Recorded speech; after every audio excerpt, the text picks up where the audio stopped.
Good morning, students.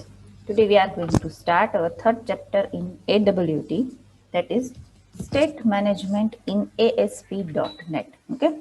First chapter હતું Introduction to ASP.NET. બરાબર છે. એમાં આપણે what is web page, what is website, difference between ASP and ASP.NET જોયું હતું. પછી features of ASP.NET હતા. Web form round trip, client server architecture two ટાઈપના હતા, 2 tier architecture, 3 tier architecture, page life cycle 8 stages હતા એમાં એ જોયું હતું. પછી events of page life cycle જોયું હતું અને ડિફરન્ટ 5 ઓબ્જેક્ટ્સ જોયા હતા, એની પ્રોપર્ટીઝ અને methods like application, session, request, response. બરાબર છે. સેકન્ડ ચેપ્ટર હતું એ કંટ્રોલ માટેનું હતું. બરાબર છે.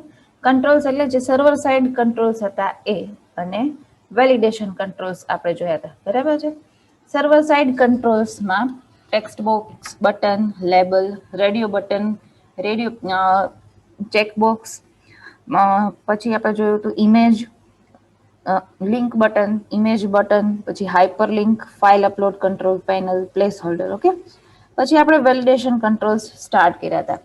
વેલિડેશન કંટ્રોલ્સનો યુઝ શું થાય તો કે વેબ પેજની જે ડિટેલ્સ છે એને વેલિડેટ કરવા માટે યુઝ થાય. વેલિડેટ એટલે કે યુઝરે જે ઇન્ફોર્મેશન એન્ટર કરી છે, આઈધર તો ક્લાયન્ટ સાઇડથી જે ઇન્ફોર્મેશન એન્ટર થઈ છે પેજમાં, એ ઇન્ફોર્મેશન વેલિડેટ કરવા માટે વેલિડેશન કંટ્રોલનો યુઝ થાય. વેલિડેટ મતલબ કે જે ઇન્ફોર્મેશન એન્ટર થઈ છે ક્લાયન્ટ સાઇડથી એ પ્રોપર ફોર્મમાં અને જે રિક્વાયરમેન્ટ હતી આપણે જે ઇન્ફોર્મેશનની એ પ્રમાણે છે કે નહીં. બરાબર છે. હવે જે આ વેલિડેશન વાળી પ્રોસેસ છે એ 3 ટાયર આર્કિટેક્ચરમાંથી કયું લેયર પરફોર્મ કરશે? કોઈ આન્સર આપી શકે? વેલિડેશન પ્રોસેસ કોણ પરફોર્મ કરે?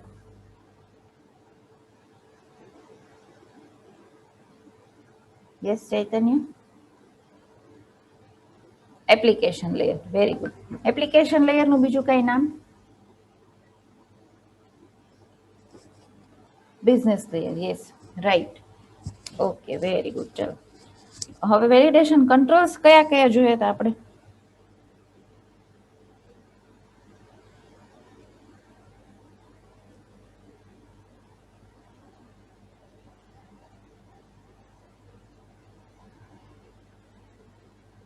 વેલિડેશન કંટ્રોલ્સ કયા કયા હતા? Required field, yes. Range validator, compare validator, પછી custom validator, yes. Validation summary. Okay. મેં ગઈકાલે તમને લોકોને છેલ્લે વેલિડેશન કંટ્રોલ્સ પૂરા થઈ ગયા ને પછી એક પ્રેક્ટિકલ આપ્યો હતો, યાદ હોય તો, કે પ્રેક્ટિકલ તમારે પરફોર્મ કરીને મને સ્ક્રીનશોટ મોકલવાના છે અને ફાઇલ પેજમાં લખવાનું છે. હવે એ પ્રેક્ટિકલમાં છે ને ફાઇલ અપલોડ કંટ્રોલ લેવાનો હતો. બરાબર ને? એમાં ફાઇલ અપલોડ કંટ્રોલનો યુઝ કરીને જેપીજી કે જેપીઈજી ઇમેજ અપલોડ કરવાની હતી. હવે આ જે જેપીજી કે જેપીઈજી ઇમેજ અપલોડ કરવાની છે એ બીજા પેજમાં એનું નામ વ્યૂ નથી કરવાનું, ખાલી ઓલમોસ્ટ એનો આ મિસ્ટેક હતી. તમારે જે ઇમેજ તમે ફાઇલ અપલોડથી અપલોડ કરી છે એ આખી ઇમેજ જ સીધી વ્યૂ કરવાની છે ઇમેજ કંટ્રોલની અંદર નેક્સ્ટ પેજમાં, જેમાં તમે રીડાયરેક્ટ કરાવો છો. એમાં ક્લિયર બધાને? હા કે ના? ઇમેજનું નામ નથી ડિસ્પ્લે કરવાનું, ખાલી ઇમેજ ડિસ્પ્લે કરવાની છે ઇમેજ બોક્સની અંદર, આઈધર તો ઇમેજ કંટ્રોલની અંદર. બરાબર? પ્રેક્ટિકલ જે લોકોને બાકી છે પરફોર્મ કરીને આજના દિવસમાં મને સબમિટ કરી દેજો. બરાબર? પછી ચેપ્ટર 3 આવતું હોય ને તમે ચેપ્ટર 2 નો વેલિડેશન નો કરો પ્રોગ્રામ તો એ બરાબર નથી. બરાબર? હા ચૈતન્ય, આજે હું ક્વેશ્ચન્સ સેન્ડ કરી દઈશ. મેં તમને લોકોને કેટલા પ્રેક્ટિકલના સ્ટેટમેન્ટ લખાવેલા છે કંઈ યાદ છે તમને? અહીંયા લેબ આપણી ચાલુ હતી ત્યારે લખાવ્યા હતા. ઓકે, 3. એમાં કયું કયું? એક ટેક્સ્ટ બોક્સ વાળું, એક કમાન્ડની વાળું બટન, અને ત્રીજું કયું લખાયું હતું?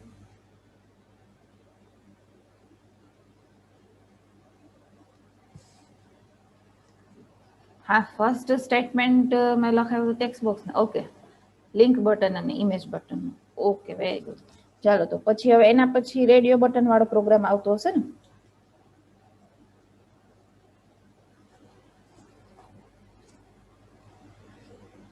તમે લોકો એક કામ કરજો, આજે કોઈ એક સ્ટુડન્ટ મને વોટ્સઅપમાં છે ને જે આપણે પ્રેક્ટિકલ સેકન્ડ ચેપ્ટરના મેં તમને લખવાના કીધા છે ને એ પ્રેક્ટિકલ ખાલી સિક્વન્સમાં મને નામ લખીને મોકલી દેજો કે કયા કયા કંટ્રોલના પ્રેક્ટિકલ છે, એટલે એ પ્રમાણે હું સ્ટેટમેન્ટ લખીને તમને પાછું સેન્ડ કરી દઈશ. બરાબર?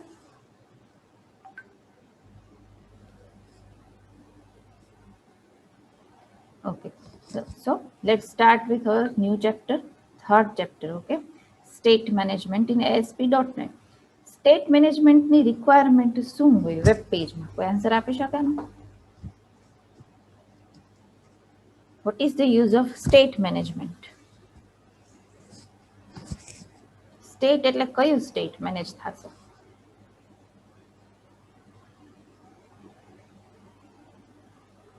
Yes, preserve data. Like, for example,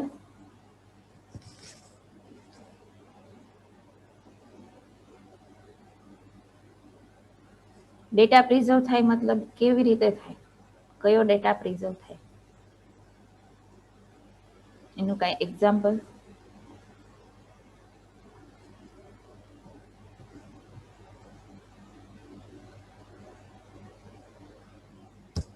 યુઝરનો data સર્વરમાં સ્ટોર થાય. ઓકે, કયો ડેટા સ્ટોર થાય?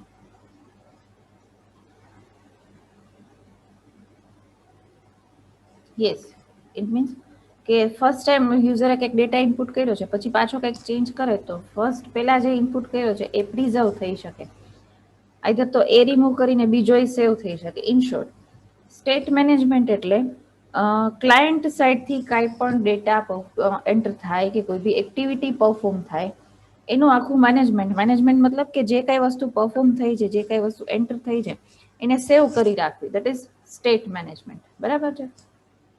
હવે સ્ટેટ મેનેજમેન્ટની રિક્વાયરમેન્ટ શું કામે હોય? તો કે ડ્યુરિંગ ધ રાઉન્ડ ટ્રીપમાં શું થશે?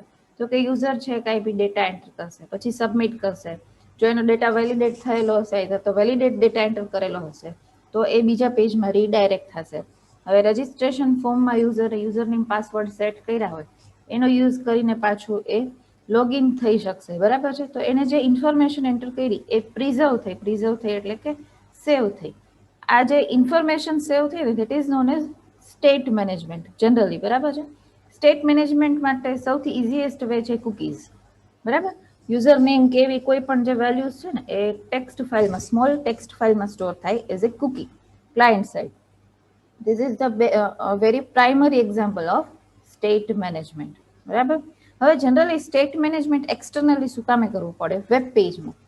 તો વેબ પેજ જ્યારે ડિસ્પ્લે થતું હોય ત્યારે કયો પ્રોટોકોલ યુઝ થાય? જનરલી કોઈ બી વેબસાઇટ છે એના માટે સૌથી બેઝિક કયો પ્રોટોકોલ યુઝ થતો હોય? એ તો વેબ પેજ, HTTP. યસ. હવે HTTP પ્રોટોકોલ છે ને એ સ્ટેટલેસ પ્રોટોકોલ છે. સ્ટેટલેસ પ્રોટોકોલ મતલબ કે એ સ્ટેટ પ્રિઝર્વ નથી કરતું, હોય તો સ્ટેટ છે એ સેવ નથી કરતું. હવે સ્ટેટ સેવ ન થાય એટલે શું થાય કે રાઉન્ડ ટ્રીપ પરફોર્મ થતી હોય તો રાઉન્ડ ટ્રીપમાં યુઝરનો ડેટા છે એ પ્રિઝર્વ ના થાય. હવે પ્રિઝર્વ ના થાય ડેટા તો પર્ટિક્યુલર યુઝરના સેશનમાં કઈ કઈ એક્ટિવિટી થઈ, યુઝરે શું ડેટા ઇન્સર્ટ કર્યો, આ બધી વસ્તુ સેવ નહીં થઈ શકે. બરાબર? ઇન શોર્ટ, યુઝરની એક્ટિવિટી કાંઈ બી ટ્રેસ નહીં થઈ શકે. આ જે એક્ટિવિટીઝ છે એને ટ્રેસ કરવા માટે સ્ટેટ મેનેજમેન્ટનો યુઝ થશે. બરાબર? સ્ટેટ મેનેજમેન્ટનો યુઝ શું કામે થાય સમજવાનું પહેલા બધાને. HTTP છે કેવો પ્રોટોકોલ છે? સ્ટેટલેસ પ્રોટોકોલ છે, એટલે કે એ કાંઈ બી સ્ટેટ સેવ નથી કરતું. એટલે આપણે એક્સટર્નલી કોડનો યુઝ કરીને સ્ટેટ મેનેજમેન્ટ કરવું પડે. આટલું ક્લિયર પહેલા બધાને?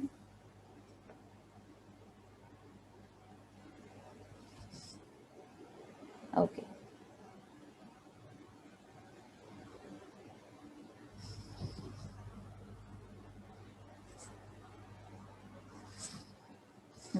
ચાલો, હવે સ્ટેટ મેનેજમેન્ટ જનરલી બે રીતે થાય, ક્લાયન્ટ સાઇડ અને server side. Server side state management છે ને એમાં સેશન સ્ટેટ અને એપ્લિકેશન સ્ટેટ હોય. બે રીતે સ્ટેટ મેનેજમેન્ટ થાય. અને ક્લાયન્ટ સાઇડ છે view state, cookies, query string અને હિડન ફિલ્ડ. આ ચાર ટાઈપનો હોય. બરાબર? થિયરી જોઈ લઈએ આપણે. What is state management and Y it is used. બરાબર છે? HTTP is a stateless protocol. Actually, statelessness is one of the many advantages of the World Wide Web. In a statelessness condition, all information associated with page and the controls on the page would be lost with each round trip. See, આ જે HTTP છે stateless protocol છે ને એના advantage એ છે ને disadvantage એ. Disadvantage શું છે તો કે તમે સ્ટેટ પ્રિઝર્વ ના કરી શકો, એટલે કે ઇન્ફોર્મેશન સેવ ના કરી શકો ડ્યુરિંગ ધ રાઉન્ડ ટ્રીપ. પણ એ એડવાન્ટેજ શું કામે છે?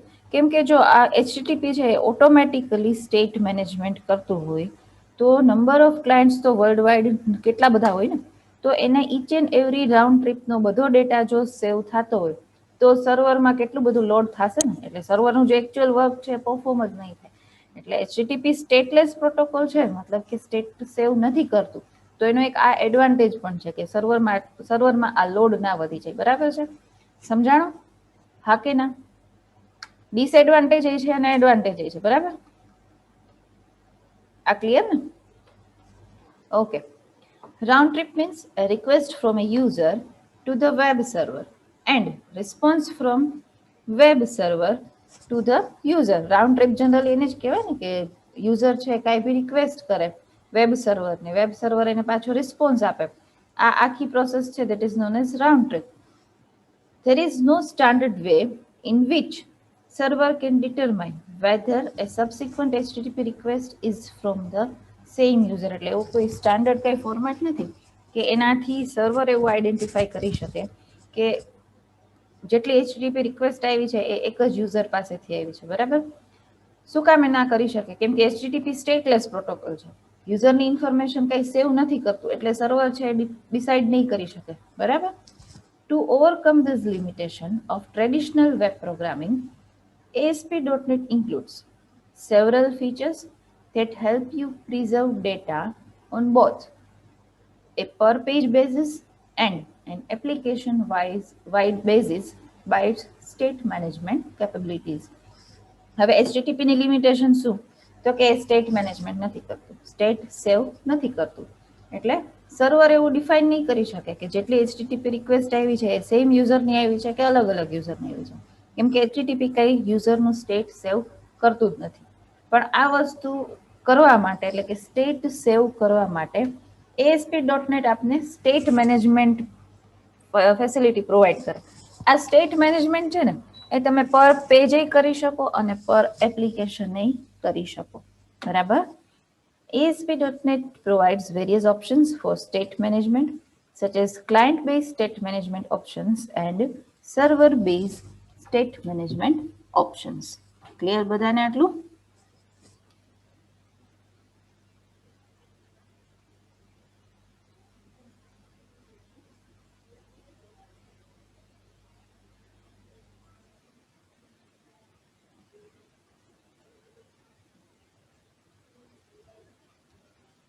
ઓકે, ચલો હવે ટાઈપ્સ ઓફ સ્ટેટ મેનેજમેન્ટ જોઈએ. Client side and server side. Client side state management છે એના 4 અલગ અલગ ટાઈપ્સ છે: view state, cookies, query string અને હિડન ફિલ્ડ્સ. બરાબર છે. વ્યૂ સ્ટેટ છે ને એમ જનરલી ક્યારે યુઝ થાય ખબર છે? તમે લોકો ઘણી બધી વેબસાઇટ વિઝિટ કરો ને તો ઘણી વેબસાઇટમાં પેજ કાઉન્ટર આપેલું હોય, આઈધર તો કાઉન્ટર મૂકેલું હોય કે પર્ટિક્યુલર વેબ પેજ કે વેબસાઇટ કેટલી વખત વિઝિટ થઈ છે ને એમાં નંબર ડિસ્પ્લે થતો હોય. તો એ વ્યૂ સ્ટેટનો યુઝ કરીને તમે કરી શકો. કુકીઝ છે એનો તમને આઈડિયા છે જ તમને લોકોને કે યુઝર નેમ ને એવી બધી ઇન્ફોર્મેશન સ્ટોર કરવા માટે કુકીઝનો યુઝ થશે. બરાબર. ક્વેરી સ્ટ્રિંગ છે એ શું કરશે તો કે એક પેજમાંથી બીજા પેજમાં ડેટા પાસ થતો હોય ત્યારે એ ડેટા આઈધર તો વેલ્યુને સેવ કરશે. પછી છે હિડન ફિલ્ડ. હિડન ફિલ્ડ એવું છે, નવો કંટ્રોલ છે, તમને એનો પ્રેક્ટિકલ કરાવીશું.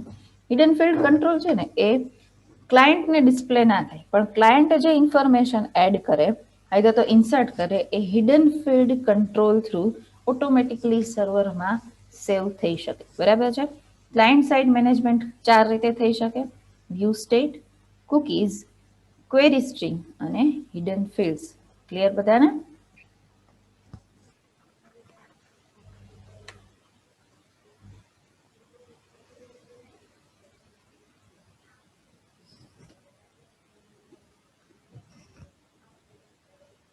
ઓકે, ચલો હવે ક્લાયન્ટ સાઇડમાં સૌથી પહેલું છે વ્યૂ સ્ટેટ જોઈએ આપણે.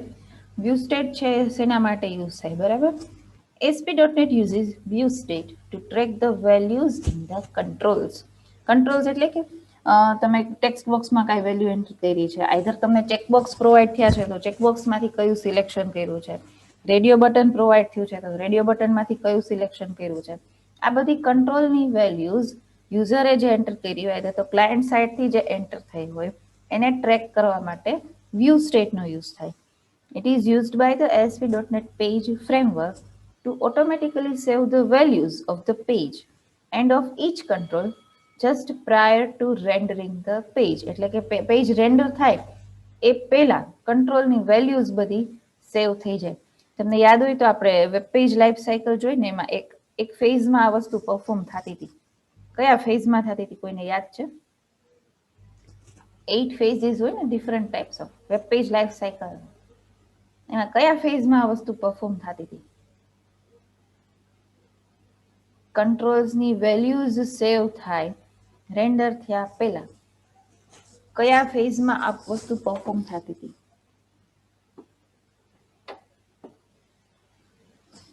તમને યાદ હોય તો પ્રી ઇનિટ, ઇનિટ કમ્પ્લીટ આવી 3 સબ ઇવેન્ટ હતી એ પર્ટિક્યુલર ફેઝની. શેમાં આવે આ પ્રી ઇનિટ અને ઇનિટ કમ્પ્લીટ? પેજ લોડ વખતે આવે, એની પહેલા આવે, એના પછી આવે? બોલો.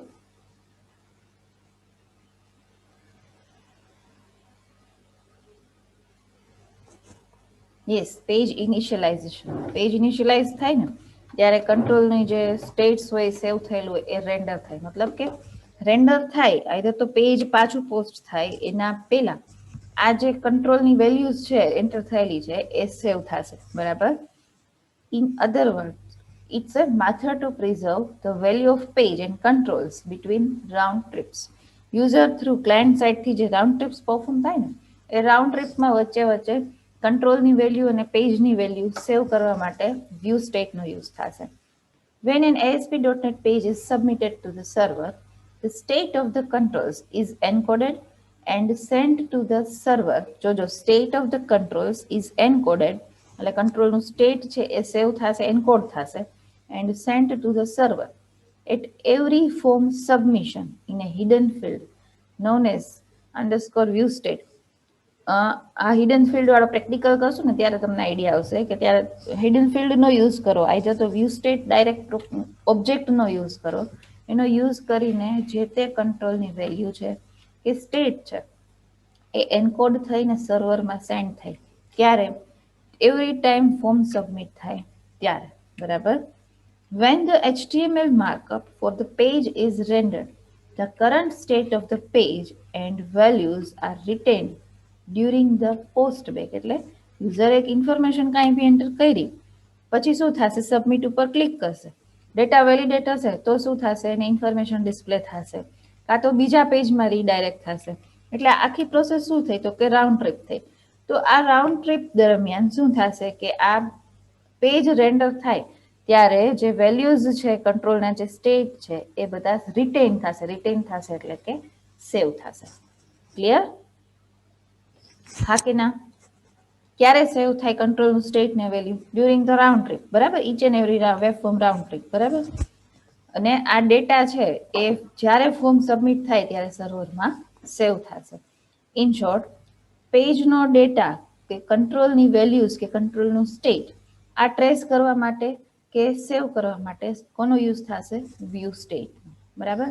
અહીંયા એક એક્ઝામ્પલ છે કોડનું, એ અત્યારે તમને જસ્ટ ખાલી બતાવું છું. ઇનપુટ ટાઈપ હિડન ફિલ્ડ લઈને એટલે આવે. પ્રેક્ટિકલ પરફોર્મ કરશું ને ત્યારે તમને વધારે ક્લિયર થશે. બરાબર. બીજી વસ્તુ કે કોઈ બી કંટ્રોલનું સ્ટેટ સેવ કરવું કે ના કરવું એના માટે તમને યાદ હોય તો જે તે કંટ્રોલ, કોઈ બી કંટ્રોલ હોય ને સર્વર કંટ્રોલ, એમાં એક પ્રોપર્ટી પ્રોવાઈડ થયેલી હોય. કઈ પ્રોપર્ટી હોય એનું નામ ખબર છે કોઈને? કોઈ બી કંટ્રોલનું સ્ટેટ સેવ કરવું કે ના કરવું એના માટે કંટ્રોલની પ્રોપર્ટીઝમાં એક પ્રોપર્ટી આપેલી હોય. બધા કંટ્રોલમાં હોય છે. કઈ પ્રોપર્ટી હોય? પ્રોપર્ટીનું નામ ખબર છે કોઈને? એને સેટ કરો ને તો તમે બાય ડિફોલ્ટ એનું સ્ટેટ છે સેવ કરી શકો. ફોલ્સ કરો તો એનું સ્ટેટ સેવ નહીં થાય. કઈ પ્રોપર્ટી હોય? Enable view state. ઇનેબલ નહીં, ખાલી enable view state property. Enable view state true કરો તો ડ્યુરિંગ ધ રાઉન્ડ ટ્રીપ એનું સ્ટેટ છે સેવ થશે. ફોલ્સ કરો તો નહીં થાય. અને જો પેજ લેવલે કરવું હોય તમારે તો ડાયરેક્ટલી પેજ ડિરેક્ટિવમાં enable view state equal to false, એટલે આખા પેજનું સ્ટેટ મેનેજમેન્ટ નહીં થાય. ટ્રુ રાખશો તો આખા પેજમાં જે તે કંટ્રોલનું પેજનું સ્ટેટ છે એ મેનેજ થશે. ક્લિયર? હા કે ના?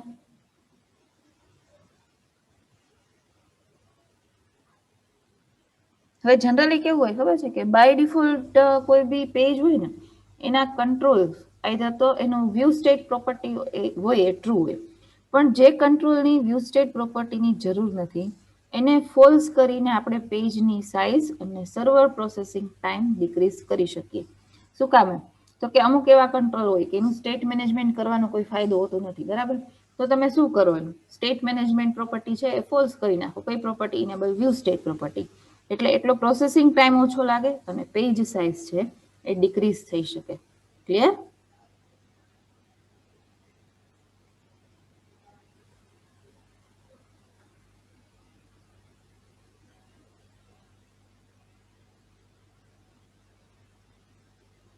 ઓકે, ચાલો તો આજે આપણે અહીંયા વ્યૂ સ્ટેટ સુધી રાખીએ. લેબના ટાઈમમાં આપણે આજે વ્યૂ સ્ટેટનો પ્રેક્ટિકલ પરફોર્મ કરશું, બરાબર છે?